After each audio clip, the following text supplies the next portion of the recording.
What is up, guys? LeifErikson here with another video, and today's video, I'm going to be watching this video, Fortnite Should Be Dead, see what they have to say about it. I think, in my opinion, I think the reason why Fortnite has stayed relevant is because they're constantly evolving their map and pretty much adding uh, the non-build mode has really brought people back, especially myself. I started playing Fortnite a lot more once they added the no build mode because I kind of didn't like to have to play with a bunch of sweats that could build in like 2 seconds while I could barely even keep up with them. But anyways, let's see what this person has to say. And at any point, if you enjoy this video, please, give this video a like, maybe subscribe to the channel. It does mean a lot. It does help out a lot. But let's get right into it. And also check out the original video as well. I'll have a link in the description. No one watches Fortnite anymore. Fortnite is dying. Why is it dying? Between 2017 and 2019, everyone was talking about Fortnite. Fortnite. I mean, the biggest movie in the world referenced it. Thor, he's back. That kid on the TV just called. Yeah, Fortnite was massive. I think it's still pretty massive. I think a lot of people were just like, kind of, just over exaggerating a little bit, mostly probably for views or because some of the big Fortnite players started to step away from Fortnite. So I think that might have something to do with why everyone was freaking out at this time, because I think Ninja at this point was almost like pretty much done with Fortnite. And I believe that was before they added the no build mode, which brought a lot of players back. But then something happened, and it seemed every content creator was claiming that Fortnite was dying. I never seen this one.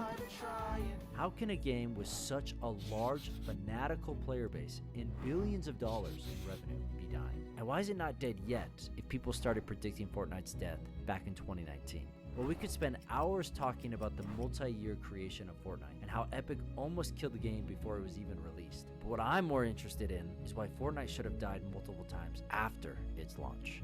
They're just really good at innovating. I mean, that's really the Fortnite biggest was point. launched, the game was released as a horror survival game, not a battle royale. And the objective of Fortnite Save the World... And I have to say, if you haven't played Survive the World is actually a really good game on its own. I played a lot of it before, like, they added the Battle Royale, because I bought the Founders Pack when it originally dropped. And Save the World is actually a really good game mode if you haven't given it a chance yet. If you like kind of like that defense, like build and defend type games, it is actually worth playing. And that alone is just a fun experience. And I believe that now is also free, included with, like, you used to have to pay for that version of the game, but now that's just also included in the free version now.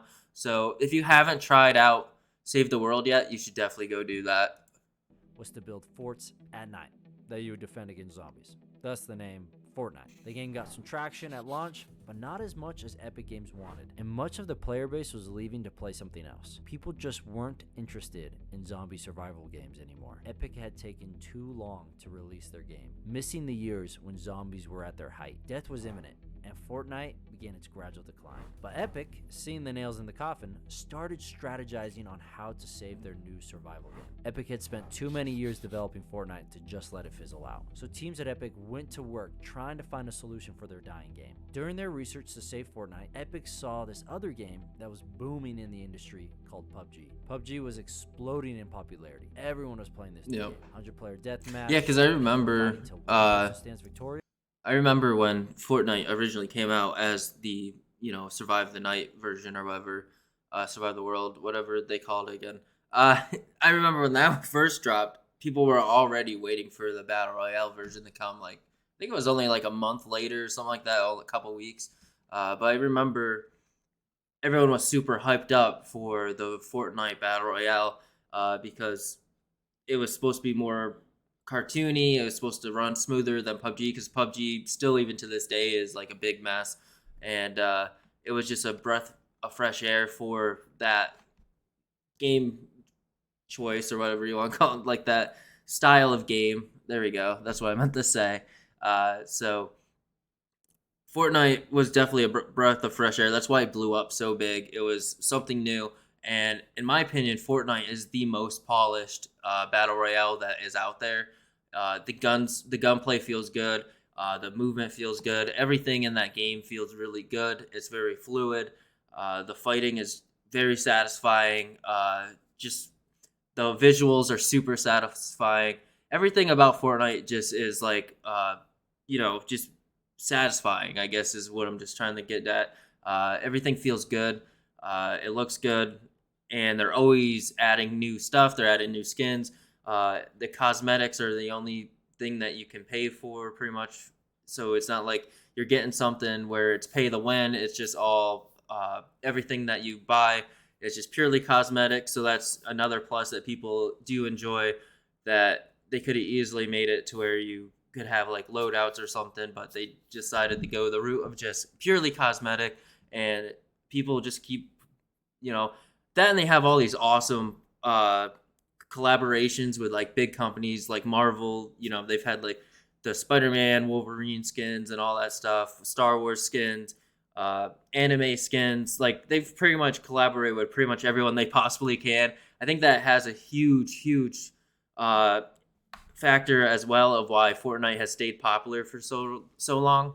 But let's keep going. Games meets the modern military. I mean, how cool is that? Epic, seeing this meteoric rise of PUBG, added a battle royale to Fortnite, hoping to drive people to buy their survival game. It worked. Well, kind of. Millions of players did flock to Fortnite, but not to purchase the survival game, but to play the free battle royale. And only after 1 week, it already had 10 million players. Epic hit gold, so they switched their focus from Fortnite Save the World to Fortnite Battle Royale. Epic completely shifted the genre of their game and was able to avoid death number 1. Fortnite Battle Royale is eerily similar to PUBG. With the release of Fortnite Battle Royale and its similarities to PUBG wasn't original. To Fortnite were from the PUBG community. PUBG, of course, saw this and thought, hey, we're losing players to a game that looks pretty similar to ours. We should sue. So PUBG called up their legal team and sued Epic for copyright infringement. Now it's 2018, which was Fortnite stupid. Continues to rise in popularity so like that argument was retarded when it came out, because Fortnite is the game style and the play style completely different. You can build, you can destruct the world, everything like that. And it was just and it's more cartoony, versus PUBG, which was literally just a mod of H1Z1, I believe. So PUBG wasn't even original itself. It was a ripoff of another battle royale game. So like that whole thing was stupid in the first place. Epic and PUBG are preparing to go to court.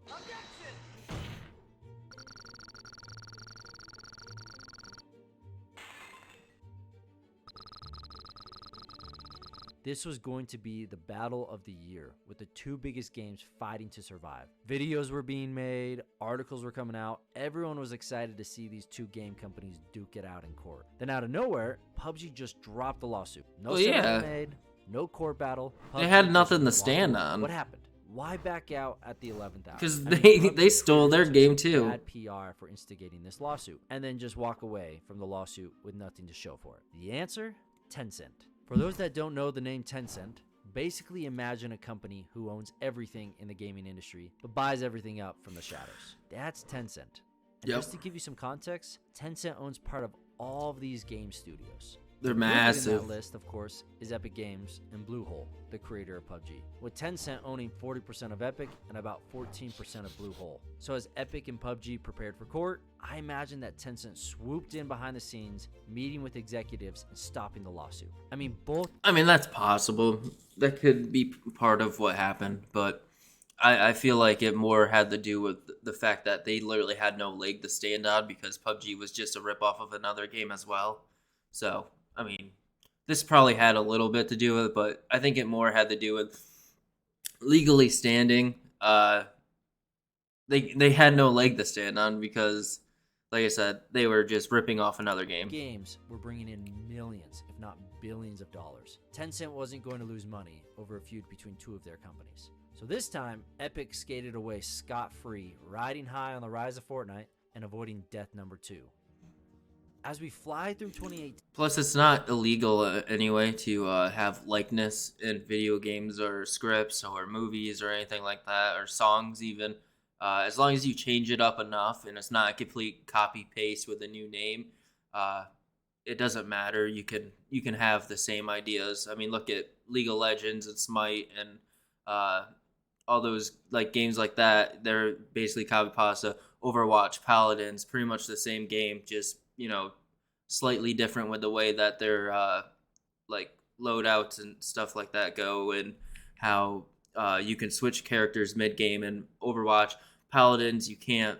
You have one character, and then you also have like a kind of like a small like couple like cards that give you like a different abilities depending on. They're like kind of like pre builds. Or builds like that you can put on your character in Paladins, where Overwatch is just more like you have this character, but you can switch mid game, and each character has different like skill sets, but there's not really any way to upgrade the character anymore. At least in Overwatch 2, I believe, where in Paladins you can build your character a certain way to make them better in different types of gameplay styles. Fortnite continues to rise in popularity, overtaking League of Legends as the most popular competitive game. Fortnite looked like a juggernaut that couldn't be stopped. And what's even more incredible was that everyone seemed to know what Fortnite was. Even people who had never played a game or picked up a controller in their life. As Fortnite's popularity rose, players of all ages flocked to the game. Moms around the world were now spending money to buy something called a V-Buck. Yeah, I still do today. This child is My- my continuously my coming son- to ask me for money to buy virtual products in your game. Well, thanks to those skins, Epic was pulling in money hand over fist. With Hell yeah. Most of the revenue being driven by teenagers' FOMO or fear. Yeah, my son and all of his friends, for birthdays and stuff, we're still giving them V-Bucks to this day. Fortnite's still huge, and like I said, I have no problem supporting purely cosmetic markets like that. You're missing out on the current Fortnite trends. Epic loved it, of course, so they constantly added new content and purchasables to the game. So much content that even Call of Duty players were made jealous by these almost monthly releases. That said, most competitive Fortnite players didn't really care about all the new cosmetics, purchasables, and changes to the game. Epic was still focused on developing a high-level competitive Fortnite. So all the changes and additions being made were only amplifying competitive players. I never really got into the royales. Well, watching at least like the until competitive season Fortnite stuff. I mean, every once in a while I'd watch first like real Ninja or sign something and of a just be like, competitive oh my god, decline how was this when guy's like Epic insane. buffed But the submachine that's about as gun far as I in got the into like the double competitive pump. stuff. You remember when the double pump separated the boys from the men? What was season Yeah, 5? dual Epic shotguns finally in the early realized days, I they didn't remember want that. double pump or a high skill ceiling. What they wanted. I remember was running to double keep shotguns making in money early off game. People's FOMO. And Epic needed social gamers playing Fortnite to capitalize. But how do you keep people playing a game? Well, you pump them with dopamine and make them addicted by helping them win more victory royales. But how can less skilled players win more? Yeah, so I'm just pausing. So like the big thing is like when Fortnite first came out, everyone was kind of on the same playing field. So it was fun, it was new and exciting. But what happened was people like Ninja that just got stupid good at the game because they played it all day long, every day, for like pretty much no life the game. Got to such a high skill point that like the sweaty people, I guess if you want to say the sweats, pretty much what happened was they got to such a level to where like the casual or the new player, when they would come into a game, they would just get completely shit on because they couldn't build fast enough, and they'd be like coming up to someone, and then all of a sudden there's a huge skyscraper in front of them, and they're like, well shit, like what am I supposed to do now? Like how am I supposed to compete? So that's why I think them adding the no build mode really did save Fortnite, and brought in a huge, like a big wave of old players that used to love Fortnite, but they just didn't want to deal with the sweaty builders. And now they have the no build mode, which is what me and my friends mostly play on, is the no build mode still, because it's like it's more it's just easier, I guess. It is easier because you don't have to worry about like the towers and stuff being built up right in front of you. But it's also just more fun and more casual. It's a more relaxed environment. I mean, you still have sweaty people as well that are just really good at shooting games, but it's not as bad. victory royales. Well, you need to It's more keep it casual on the playing friendly. field. Fortnite's competitive scene was widening the gap between the top players and new players. It was too difficult to get a victory royale when your competition was building a tower 100 feet tall. Yeah, At the exactly. same time, you get too old. Exactly what I just Epic said. needed to keep the casual people playing Fortnite. Thus the buff to the submachine guns and the addition of the P90. I can't. The dumbest meta ever. I cannot. The submachine gun, I always get. Every time I use a submachine gun, I get shit on by someone with a shotgun. Happens every time. I can never win with a submachine gun, so I just stop picking them up. However, after wide community outrage, the submachine guns, specifically the P90, were nerfed, but their initial buff in Season 5 showed the path that Epic would continue down over the next year. Zombies in Season 6, Infinity Blade in Season 7, Yep. Ballers in Season 8, and don't forget about mechs in Season X. The community had a heyday when these were added. Each season seemed to add more stuff that changed the competitive Fortnite formula, and not Yeah, for the better. and that- it felt like Fortnite Really? was dying with Season X, and that the game was on its I don't know. last Maybe leg. I didn't really Everyone play could feel it, during even those Epic. seasons, so Epic made a plan to avoid death number 3. When Season X was over, Epic ended it in style. But Oh. something was different. The new season didn't Creative start mode? like Is that what previous he's talking seasons, about? And the black hole didn't go away. Epic had gone dark on social media and wasn't responding to any questions about Season 11 or the black hole. People were losing their minds over this, and the world was clamoring for answers. Do you see this freaking void? Look at the void! Finally, 2 days later, after the end of Season X, Season 11 was released. But this time, it wasn't a new season. It was a new chapter. Specifically, Chapter 2, Season 1. It's happening, chat. It's happening. Oh my god, I've waited literally 2 Everyone's days for this hyped. moment. This chapter updated Fortnite, making the graphics better, building faster, and the map was completely different. Everything but the name screamed sequel. Fortnite could title it Fortnite Chapter 2 all they wanted, but really, we were looking at a brand new game. The Fortnite 2 marked a new Yeah, there's a huge era of difference in Fortnite, graphics social and era. everything, This and chapter featured like I Marvel said, they do a good characters, job Star of Wars, remapping. Halo, God of War, Tron, Alien, Batman, Rocket League. They Yep. even feature one of my favorite fantasy characters, Kelsier from Mistborn. Shout out to my Cosmere fans out there. But Oh, yeah. seriously, the collaboration. I didn't even was know perfect. that. I did not know they did a Mistborn collaboration. So if I see, I love, those were good books. If you haven't read those books by Brandon Sanderson, you definitely need to check those out. I definitely want to get that Kelsier skin if I see it in the store at some point. That's such a good book. That's a good series, the Mistborn series by Brandon Sanderson. For any of you out there that like to read. Were insane. I mean, Travis Scott put on a concert in Fortnite. Yeah, that with was millions kinda in cool. attendance. A concert in a video game. I know this is Oh. old news, and that Marshmallow. Those were cool. I think the live concert things were kind of cool. I just wish that it was more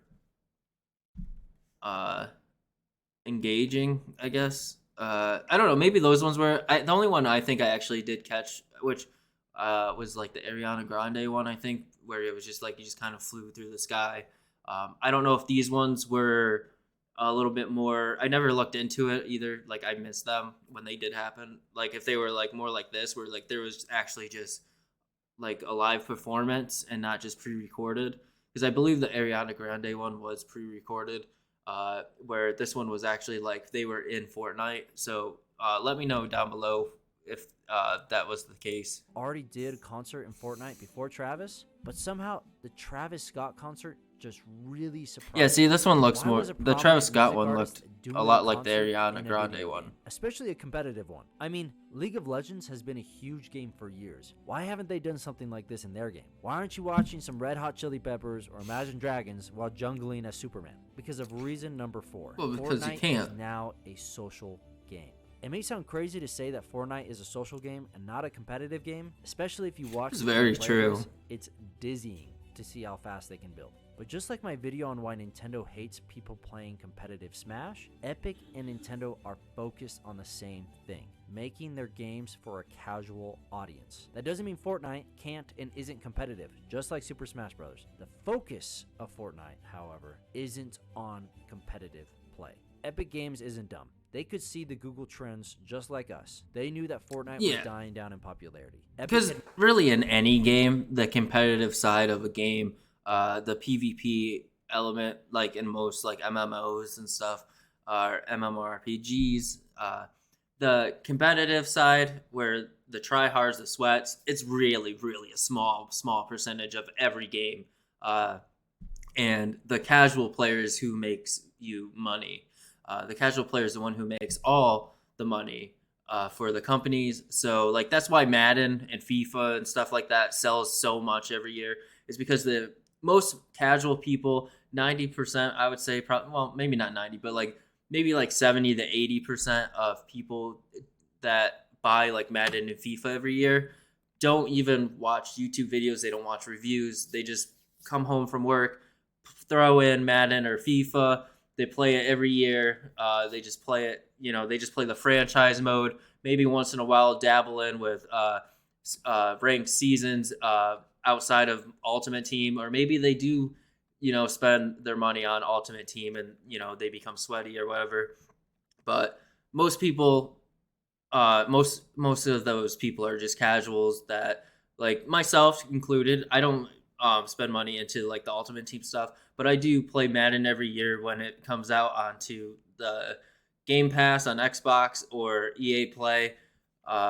So I am fault of that, like, but I kind of just wait till the game becomes free for the update, and then which is usually around the Super Bowl, and then just play Madden, the new Madden until the next one comes out on EA Play. So that's just my thoughts on that. It made too many changes in Chapter 1 trying to bridge the gap between the competitive and social players. And the problem with Fortnite making such drastic changes, Fortnite at first was viewed as a competitive game and not a social game. I mean, all the top competitive streamers were knee-deep in this game in 2018. However, having your revenue stream depend on the hype of competitive players is dangerous. Most top FPS players and streamers will play a game for a while, but they'll jump ship the moment something better comes along. Like, it'll be good for like a week, but then it's just gonna go. It's gonna slip right into that traditional sandbox what's view. everyone's viewership today with this? I'm just curious. Oh yeah, the Halo. 20,000. But as Epic, Yeah. See, that's part of, like, they went into Halo Infinite like wanting to hate it, and they were trying to play it as if it was like a battle royale, which I found very, very funny. They were like trying to play like Halo was a one life game, because they were trying too hard, especially Dr. Disrespect and Tim the Tatman. I actually was kind of cringing a little bit when they were playing Halo Infinite. Now Halo Infinite, obviously, when it released, and still now, like, isn't like a perfect game by far. And it definitely has a lot of problems, but they have been slowly working on things. Not as fast as we would all like, for those of us that do enjoy Halo. But I just found it very funny how they went into Halo Infinite like as if it was a battle royale, and they just could not stop talking. Now, do I believe that if Halo Infinite did have a battle royale, if Halo did have a battle royale, it might help for a little bit? Yeah, but I don't know if Halo Infinite would be sustainable as a battle royale, because it's just always been an arena shooter. So I don't know how you would implement it to make it like competable with, I don't know if that's the word, competable, with Fortnite and Warzone, the two biggest ones. Epic put their plan in motion of moving from a competitive to a social game, there was a problem. The transition had the inverse effect on the game's population. We see the negative impact of this switch in the revenue. Fortnite went from making $5.4 billion in 2018 to $3.7 billion in 2019. A decrease of $1.7 billion. Oh no. That is a huge loss. It is a huge loss, even though to us it's like, it's only a couple billion, you still made billions. Which brings us back to the black hole. This event was a gamble. You don't shut your game down for 2 days and go radio silent if your game is performing well. Epic was using this opportunity to get the world's attention and let everyone know it was definitely the type of game Fortnite a PR stunt. And so doing pushed off death number 3. If you were to use Google Trends, It got as 'em- your it source got for people news, talking you about would see that Fortnite again. did take a hard dip when they switched to a social audience, and that the game still hasn't been nearly as popular since 2018. What is interesting though is that when Epic rebranded in 2020, we see the game on Google Trends even out and the revenue generated from Fortnite go up, not down. What is even more incredible is Yeah. that in 2021, the revenue Because what happens is passed the those try hard sweat people, they're not going to spend the money like the casuals are on cosmetics because they only care about winning. Where the casual player, they want to role play, and that's a big thing in Fortnite is that they have a really big like role playing community where in creative mode and even just playing normal like Fortnite battle royale, a lot of people like to role play and like play as like their favorite character, that they watched growing up or read in comics or whatever. So like I think the role playing aspect definitely has helped them make so much money off of the casual player, and being more casual friendly has made them a lot more money because of it. the revenue of 2018, the year that Fortnite was on top of the world, with 2018 making $5.4 billion and 2021 bringing in $5.8 billion. Now, I'm not saying that the revenue of Fortnite will continue trending upwards year after year. I'd be amazed if they do. However, what I am saying is that Fortnite isn't dying anytime soon. Yeah, Epic Games I mean, has been it's still gonna very make bank every intelligent year. in how they have positioned Fortnite by changing the genre of the game to avoiding legal battles. Another shifting thing that with the store is that they do have a really good model where they have like the new stuff that's on the store for a couple weeks or something like that, that they're trying to push that maybe go with the season, and then they also have like daily rotational items, so if you did miss something, it gets people to check back in a little bit more frequently than maybe not if they're trying to get that certain skin, or they might look into like some website that might tell you like what skins are coming up on what day, and then they're trying to get on that day so that they can get the skin that they want. So it is bringing back more traffic because there's so many awesome skins on Fortnite that a lot of people are probably checking in that store daily, and then they're like, oh shoot, that's a cool skin, it's only a couple bucks, I got a couple extra V-Bucks on my account, I'll just get that one. And then the next day they're like, oh shoot, that's a nice skin, let me go get this one. And then the next day it's like, oh wait, oh, this skin's pretty sweet too. And then so people, they keep seeing these cool skins or the characters, they're like, oh, I want to, it's kind of like Pokemon, like you want to catch them all, you want to collect all the skins, for some people. So it's a huge money maker. Their target player base. Fortnite is making Epic Games more money than ever, and with Fortnite Chapter 4 just releasing, I don't doubt that we will see Fortnite Chapter 5, 6, and 7 in the upcoming years. Hey, real quick before you go, we want to begin highlighting cool and upcoming indie games after. Oh, that's cool. I like how they're If you doing know a this. great game that you want us to highlight, join our Discord and let us know what indie game we should feature next. That's cool. Oh shoot, did not mean to do that. Oops, sorry Charlie. And today I realized. Yeah. That was a great video. He did a really good job. I actually really respect that they're doing the whole indie thing at the end. I'm currently going to college for game development, and I'm currently working on like small little things on my own, like for fun, in Blender and Unity, just to practice Unity and Blender. I should get into Unreal a little bit too as well, but I'm just starting with Unity. I know that you should pick one and stick with it, but Unity's free, so that's kind of why I picked it. I think Unreal has some. Anyways, this has nothing to do with this. This video was awesome. Go check it out. Give it a like. Subscribe to this guy. I'm gonna subscribe to him right now because this was a great video. And this guy just needs to keep doing what he's doing. And like I said, I super respect them shouting out smaller games. And this was an awesome video. So I will link this video down in the description below. And I will see you guys next time in the next video. Like I said, if you're still here, hit that subscribe button, hit that like button, and I'll see you guys next time. Peace.